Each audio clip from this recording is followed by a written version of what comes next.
along the way, especially in my childhood and my teenage years. Oh my gosh, but you know that saying, secrets keep you sick?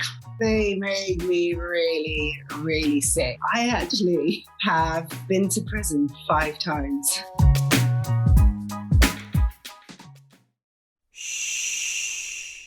Welcome to the Secret Life Podcast. Tell me your secret. I'll tell you mine.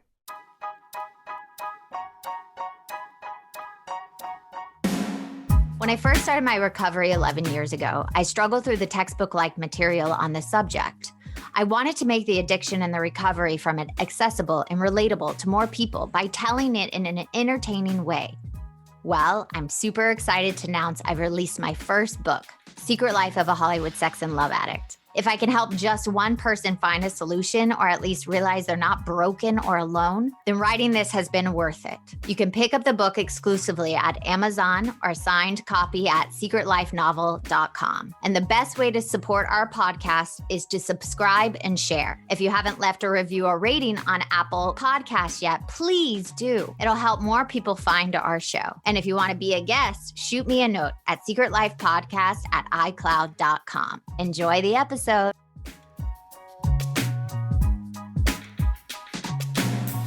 Welcome to Secret Life Podcast. I'm Brianne Davis-Gant. Today I'm pulling back the curtains of all kinds of human secrets. We'll hear about what people are hiding from themselves or others. You know those deep, dark secrets you probably want to take to your grave?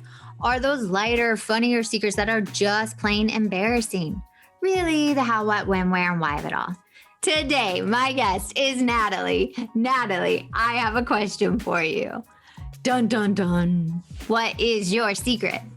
I don't think anymore there's very much that is secret about me, but I'd say that the secrets that I held along the way, especially in my childhood and my teenage years, oh my gosh, well, you know that saying, secrets keep you sick? Oh yeah, believe me, girl, I know that saying. Yeah. They made me really, really sick. I actually have been to prison 5 times. Oh, really? Yeah. See, that's a lot of people go, what? When I talk about my journey, and I have on many occasions now, I talk about the journey of coming back to myself. But a lot of people don't know when they first meet me, whenever I tell them this part of my story, they're like, what? No way.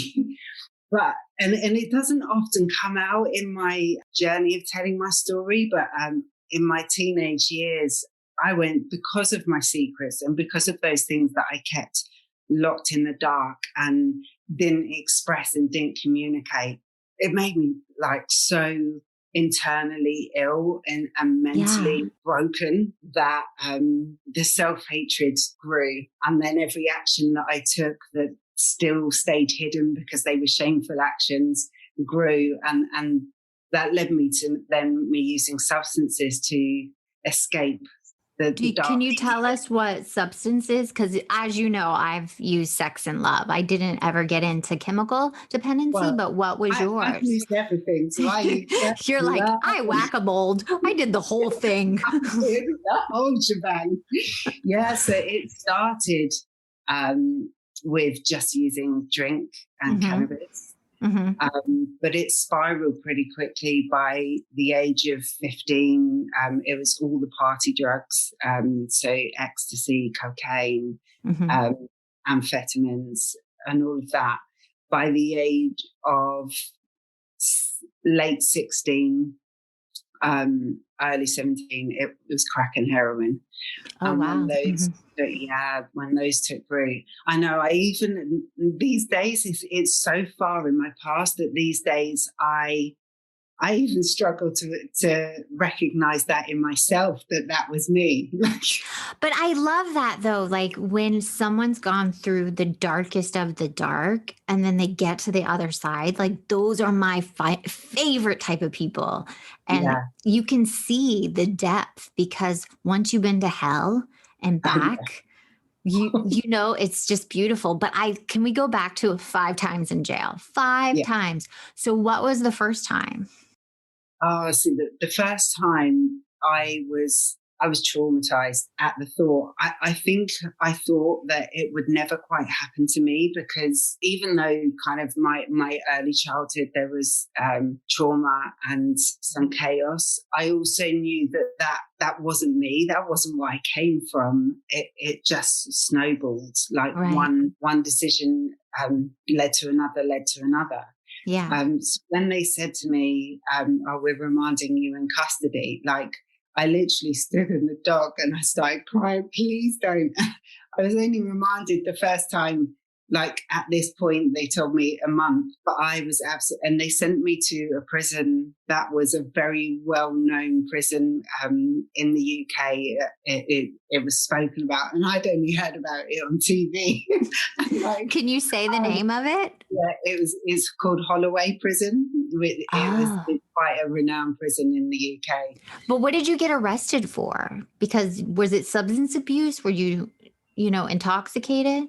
So because of my substance abuse, it led to me committing crime. Honestly, when I say that, I think when you enter darkness, right, and when you allow darkness into your life, it's like there is no end to the depths that you will go to. Oh yeah. You go to like the worst when you do the worst things you would never morally think you're going to do. But Absolutely. Did you steal? Like, what did you do? Yeah, so it started with shoplifting, and then it escalated. I have possession. Just so you know, I've shoplifted too. And I'll just tell you that, like, that's the more embarrassing to me than the sex and love addiction, because I used to steal because I felt entitled to something. Like, I can take this. 100%. There was something that happened, like almost like my soul didn't exist anymore. It was like the darkness that I fed because of trying to escape my darkness. Yeah.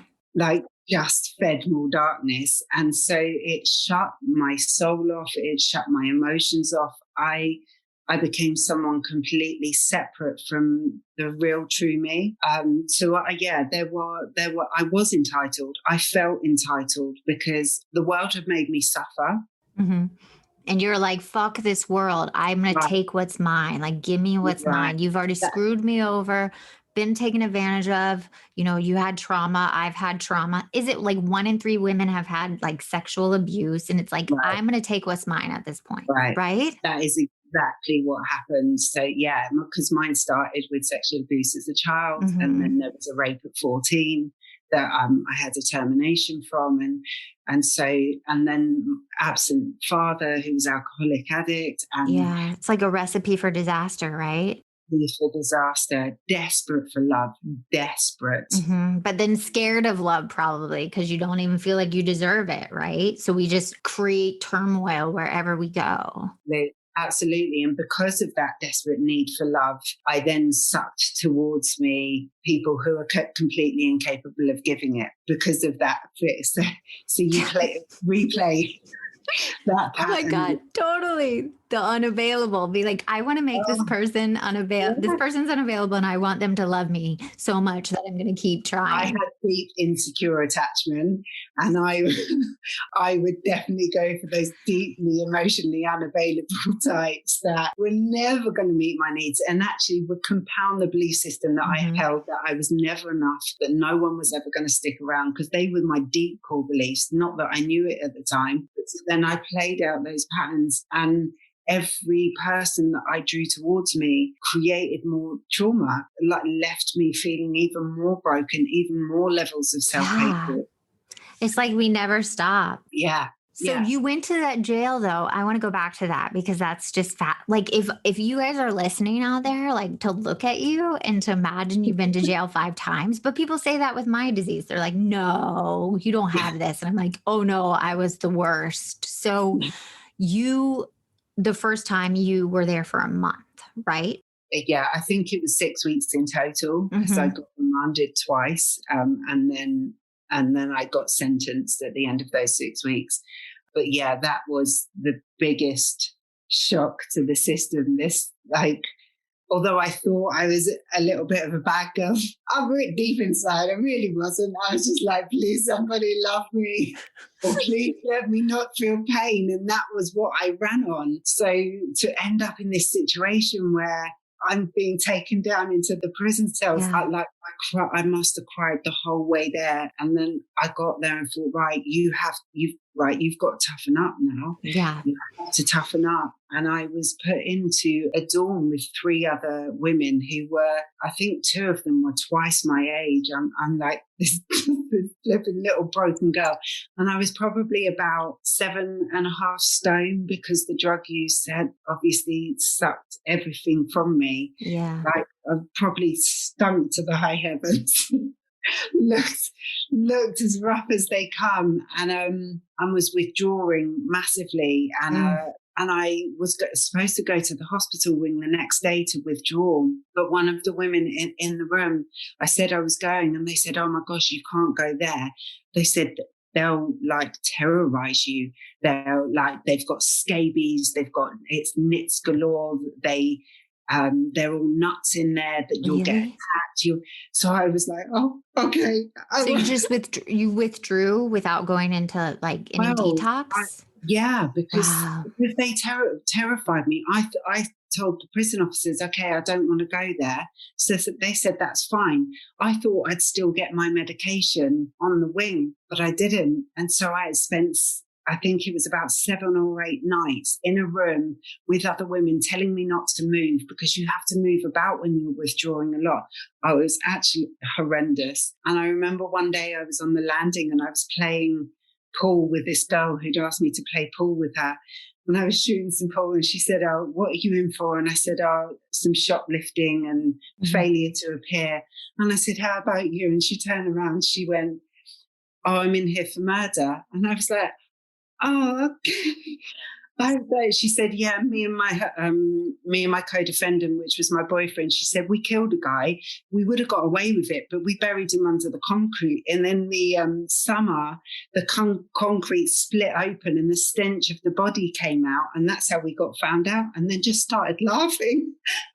Oh my God. See, that's so funny because I have spoken a lot of jails.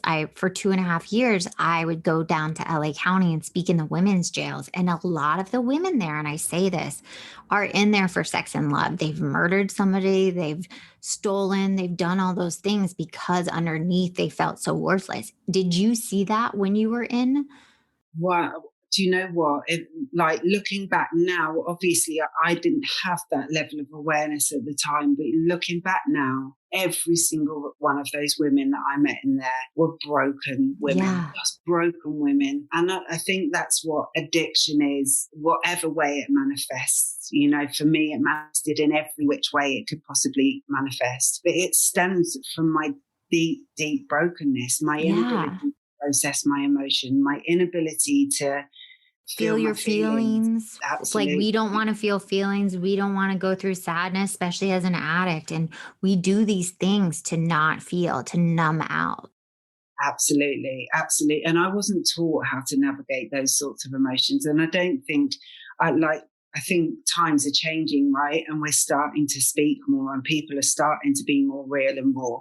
But back then, that wasn't a reality for me. Like I didn't know anyone else who'd experienced sexual abuse. Well, they probably did. They just don't talk about it because I didn't even share my experience till just recently. It happened when I was 5 years old and I just shared about it. Yeah, so I was 5 as well. Mine was in those years. And that's it. I'm sure they probably did. But, and even now, I don't hear that many women speak it out. It's only maybe when you give voice and we have these discussions that it gives permission to other people to go, yeah, me too. And I think the Me Too movement. But back then, my gosh, I felt like it was just me. And that is a desperately lonely place to be, right? It's a desperately lonely place. Well, that's why, we do this is to give a voice. You are not alone. Everybody feels like this. It's all the human condition. Mm-hmm. We think we're alone and no one understands, but everybody usually has the same core things. They don't feel worthy enough. They don't feel loved. They feel like they're going to be abandoned, all that stuff. But I do want to get back. So you get out of jail, right? So what happened the 4 other times? Like, I want to get to like the side where but I want to hear like what got you to those other times. Well, the thing is you go through that season and you come out, and if you don't have any tools to change, if you still don't have tools to navigate like that mental turmoil that you're going through, if you don't have the tools or feel in any way that you hold any value, like, or have anything to come out to, because by that point, my life had been chaos for at least a year. It had been utter chaos. I'd never really, I think I'd had one job for about 3 weeks and another job for about 3 months, like from the age of 16 onwards. Apart from that, I didn't have really any qualifications. I didn't, because I bombed out of college. I'd done performing arts, so I wanted to be an actress. And so I came out, and I was still with the guy that I was with when I came. Exactly. Look, you guys should see my face. I was like, oh, that's not good. But even if you had like the job skills, you don't have the mental tools, the emotional tools. That is what breaks us. It's absolutely key. There is no way that, which is why I think in prisons, it breaks my heart that it's not more about rehab and reform. And it's a mental lot health, all that stuff. Can you imagine if they did counseling, like one-on-one mental health with inmates, and like really got down to why you're doing those things and what you came from, how beautiful the growth would be? Exactly. If you changed every prison into a rehab center, because the reality is rehab is about rehabilitation from whatever. So regardless of whether people are in there are addicts, there is always something that drives a person's behavior. Well, it's the why. Looking at the why. Go to the why. It's not the abuse. It's not the substance. It's not the aggression or all that stuff that they do. It's underneath. It's looking at the core. Absolutely. What's driving that behavior? And if every prison focused on rehabilitation, I think we'd have completely different outcomes in the world. Oh, 100%. I am with you. How do they not get this by now? Because humanity doesn't look at like crime or addiction, that it's a mental problem, like something is underneath this. People are driving, so we need to look at that. But still, why did you go in for the second time, the third time, the fourth time, and the fifth time? My crimes started to escalate. So then when you step into darkness, you don't just stay stagnant or doing the same. It gets worse and worse and worse. So it got to the point where I was stealing people's possessions, so handbags, and like, it pains me to say, like, sometimes that's hard for me to admit, because if that happened to me today, I know the impact that it would have. I was so empty by this point of having the capacity to think about anyone else's feelings, because I was so consumed by my own, that that drives you. That absolutely drives you. As long as I don't have to feel, you don't have the capacity to think about anyone else feeling anything, right? Yeah. And you were in survival mode at that point. I mean, the things I did in my disease, it sickens me. But the thing is, you saying it out loud, saying, I did these things. It's not who I am. I did them to survive. I'm not proud of them, but they don't define me as a person. Absolutely. Absolutely. So, and I committed a lot of fraud, and that was repeated again and again. And I fought people if I was, trying to steal something and someone tried to catch me, I would fight them down before I got caught. So, I'm imagining you right now getting in a fight. If you guys saw her, you would be like, this is women not be in a fight at all. I can see you like with your like trying to hit somebody. Oh my gosh. But that's the thing. It just escalated. Like, you just kept stealing. And did you like forge checks, steal from people, that kind of stuff? Absolutely. I did all of that. And I caught myself in shocking situations at times. I used to hang around with a group of guys quite a lot, and I, did smash and grabs on antique shops and just got caught up in the most insane situations. And it was almost like I was in a movie. Like half the time it was like I was watching this person do this rather than me being present doing it. It's the weirdest thing, right? It's almost like for me, I like floated out of my body and was watching it like I was watching a movie and it wasn't me. So detached. Well, that's it. And I now know that that's a trauma response, right? It's like completely detaching from yourself and your circumstances and being present is a massive trauma response. And I think regardless of how much I was trying to escape what was going on, I was experiencing more and more darkness and being subjected to more and more darkness and subjecting myself to more and more darkness throughout those seasons. So my crime escalated. I actually, for me to come to America, I have to go and apply for a thing to get in, and I have to pay to be able to get a visa because my criminal history is so extensive. It's 14 pages long. So it's like a little mini book. It's a book. So what was that moment that was your bottom? Like you knew you were sick and tired of being sick and tired. You know what I mean? What was that moment for you? The truth be told, I had so many of them. And every time I got to the bottom, I thought this bottom I can't get any lower. Right. And I've seen a quote recently and it's so spot on. It is apparently the bottom has a basement.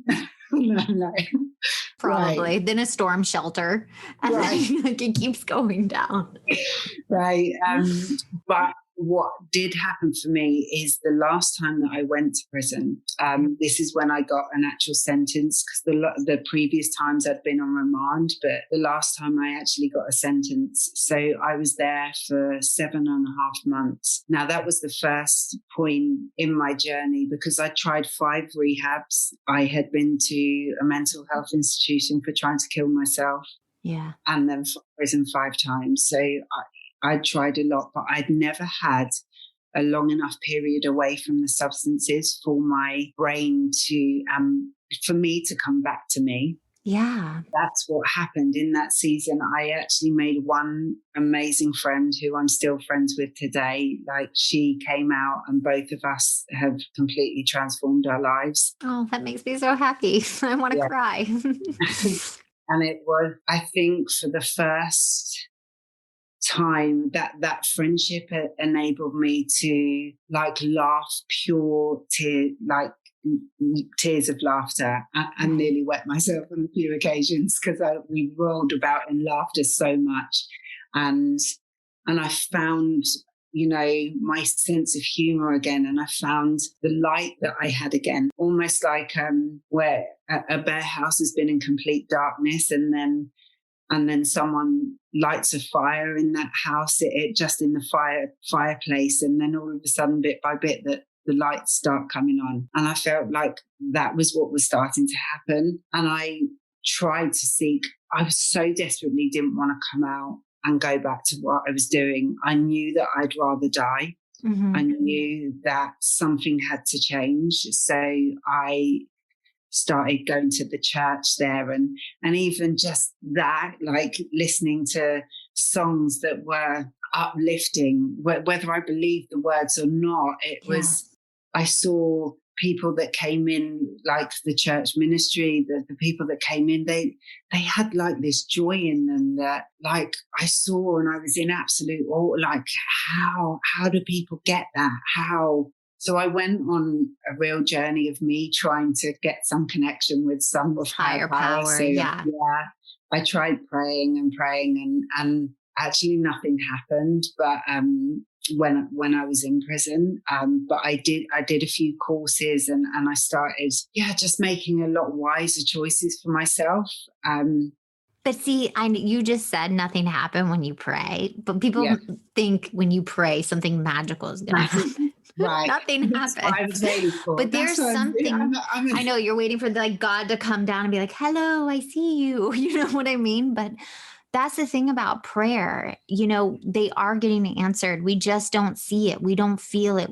Can't touch it. And there's something about when I was getting sober too, I would literally sit in my car and go, God, you take it. You take it. It just gave me like taking my worry, my pain, my fear, all that, and giving it to somebody else. There's something about that is so powerful, you know? Absolutely. Even if you don't believe in a God, it's just something bigger than you.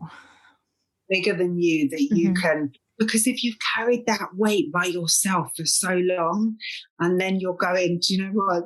Like, you take it, right? And then even speaking that out is releasing in itself. And I think quite often we do want these powerful moments. But even in you saying that, that has really reminded me that actually it's in those tiny little small shifts that happen internally in our mind and somewhere deeper in our spirit, that those tiny little shifts that add up bit by bit. Yeah, those are the tools. Right. Those are the little things, you know, like that we can do as addicts or people that have been to the dark side, where we come to the other side. Those little moments of like turning it over, of being of service, of, you know, doing the opposite of what you would normally do. Those things are what saves us. Absolutely. So I didn't have the big, at that point, I didn't have the big awakening. And actually, so I came out again to a different partner that I'd been with before I went in. If you're listening to her, do not go back to the partner you were before. No. Don't do what she just said she did again. It doesn't work. It does not work. Nothing will change. See, we can laugh about it now. But for me, it was like I had no one. And that was the only, I mean, I had my family there, but that was never, I mean, my mum, I had connection to my mum. I say my family. My sister by this point was caught up. My sister is a year and a bit older than me. And by this point, she was caught up in addiction as well. Oh, so my mum had the two of us. And then I had a younger brother and sister that I disengaged with my mum, and a younger brother and sister with my stepmom. So, but I hadn't had contact with them for a good few years because I'd been in. So really, all I had was this connection with this guy and nothing else to come out to. So I knew that I didn't want to be in the relationship with him, but I knew I didn't have anything else either. And that was terrifying for me. So it was just trying to cling on to some sort of rope of something.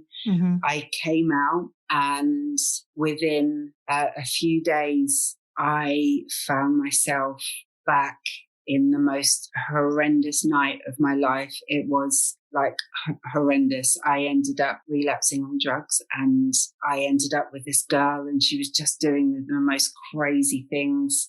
She was doing something called clipping, which is she would pretend that she was going to meet someone for sex, and then she'd get the money off them and then rob them. And I ended up with her in this chaos. And by the end of the night, we were walking past this guy's house who she said, oh, he's one of my punters, because she was in the sex trade. And before I knew it, she was dragging me in, and we were in his house, and his wife was upstairs, and she was threatening him that she was going to tell his wife unless he gave her some money. And I was stood there, and honestly, the fear of God came in me. I was like, you have been out 3 days and you were in someone's house. This is aggravated burglary right now. Like, what the actual hell? And it terrified me. It mortified me. I saw the fear on the man's face. I heard the woman calling from upstairs, and it broke me. It absolutely broke me. And maybe that was where, in that moment there, I realized that there was no part of me that could exist in that darkness anymore. Yeah, it's like, but that's like the moment I'm talking about where you look at yourself and your actions and you're like, what the actual fuck? Like, am I going to be doing this the rest of my life? Like, Right, I can't do this to myself anymore. I right. can't put myself in those moments. Yeah. Because I think what I'd also gained in that time of being in prison for that amount of time, I'd actually got in contact with my conscience. Mhm. I that had come alive again, right? It's something that I'd suppressed for so many years. I was no longer so bitterly angry with the world that I couldn't extend any feelings or emotions to anyone else. So I was stood in this situation, and all I could feel was this man's fear and the pain of the wife upstairs if she found out, and I could feel it all. And Mm. oh my gosh, it's really weird actually. This is the first time speaking about it that I just got that, oh my gosh, that was that moment. That Yeah. was the moment where I guess, yeah, that the two worlds realized that they couldn't live together anymore. I feel like those moments are called I call them God shots, Oh where it's yeah, like a door is open and you yeah, can literally see the other side. yeah, And you have to be willing to like walk into that new way of life. And those are the moments that I say you're most grateful for. You're like, yeah. if that moment didn't happen, I wouldn't be where I am today. 100%. Because what happened a few days later is actually that the partner I was with at the time, his brother was selling heroin, and he bought me some round Mhm. to try. He gave me some free stuff to try, and he went off, and I looked at it and I put it in the cupboard, and I got on my hands and knees because I didn't know how not to use it. But I knew that if I used it, then I needed to kill myself because I wasn't prepared to suffer anymore or make anyone else suffer. So it was either I take that and I kill myself, or I don't take it. And I was in that like real wrestling. And Mhm. I hit my knees and I prayed, and I was there for about half an hour, and I was like, I am not moving until something happens, because if I get up from this spot, I'm dead.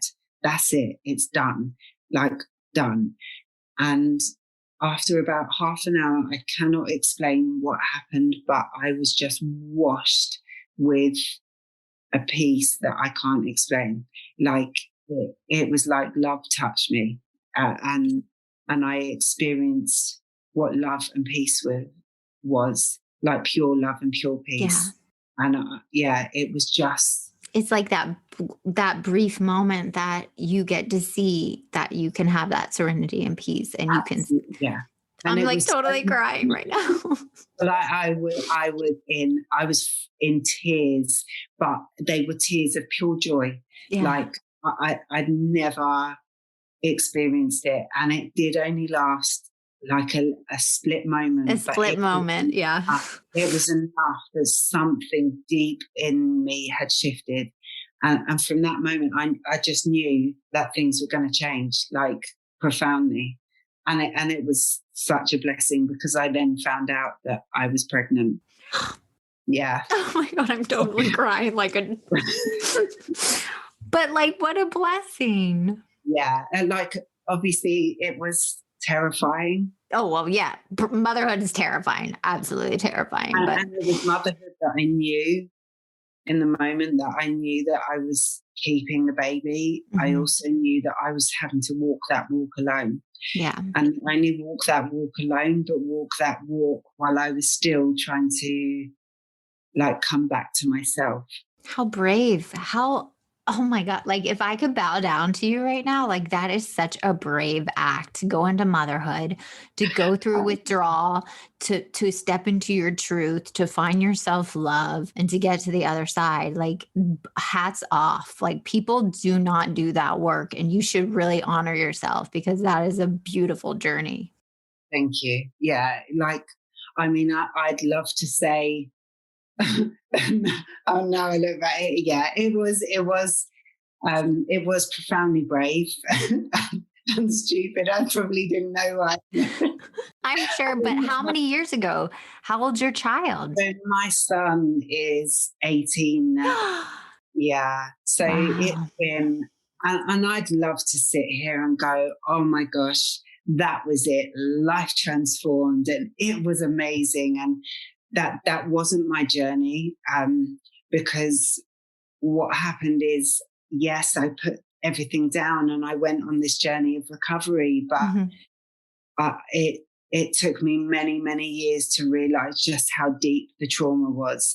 Oh, yeah. No, Yeah. that's when the work starts. I'm not saying it was like this. Like, it's a Yeah. roller coaster. You have roller coasters. You slip, you fall, you get back up, you learn new ways. I mean, it is, I tell people it took me a decade of pure recovery until I actually felt like grounded.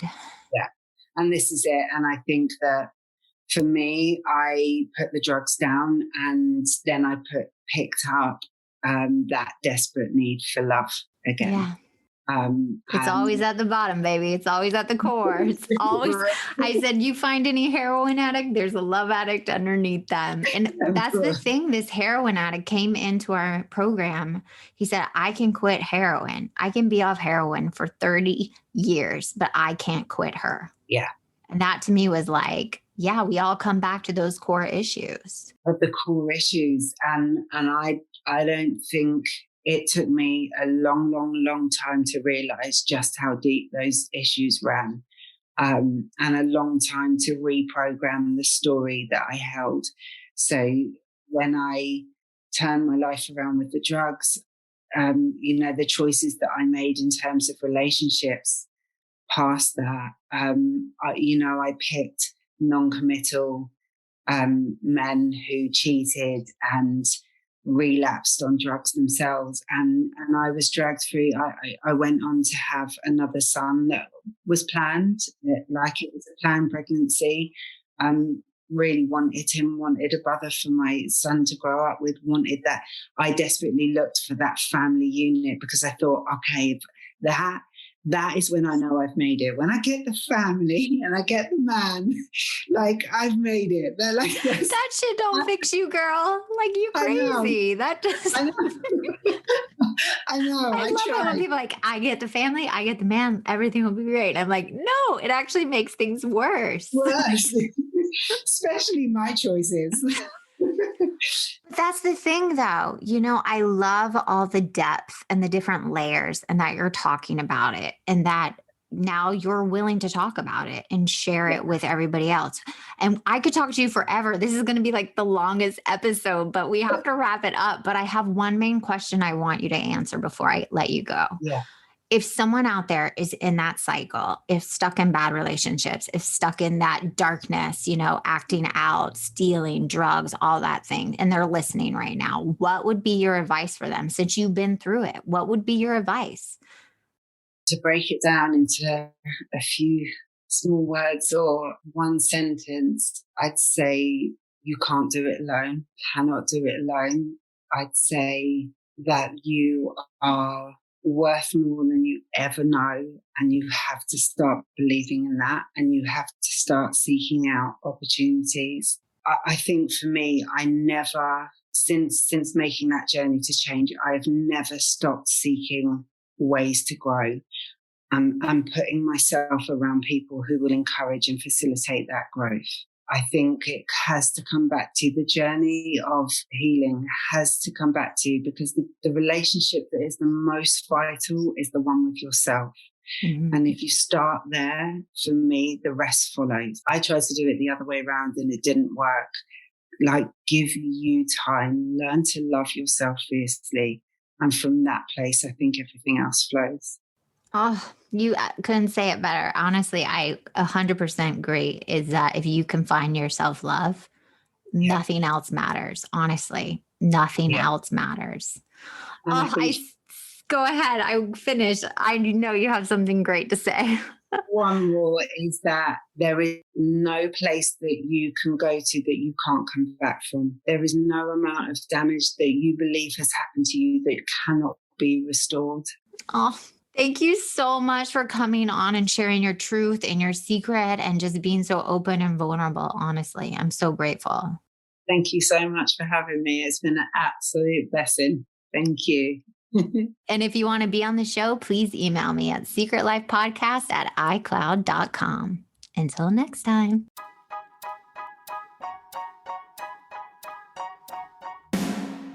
Thanks again for listening to the show. Please subscribe, rate, share, or send me a note at secretlifepodcast.com. And if you'd like to check out my book, head over to secretlifenovel.com or Amazon to pick up a copy for yourself or someone you love. Thanks again. See you soon.